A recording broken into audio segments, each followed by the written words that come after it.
Hey guys, I'm DomgusMongus, and today I will show you how to remove black bars from Smooth Rotation in Sapphire Plugins.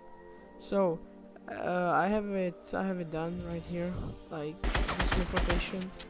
As you can see, that was the Smooth Rotation, but there are these stupid black bars that are really annoying. So all you have to do is to click on the effects, and as you can see here, wrap X and wrap Y, you click reflect, close it, then right here at the end you do the same thing, reflect,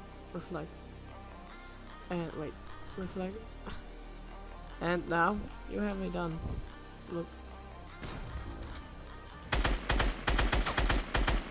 boom, and that's it. That's the Smooth Rotation.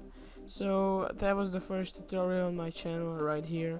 I'm gonna release more tutorials later, so you can subscribe and turn on the notifications, and I'll see you guys later. Goodbye.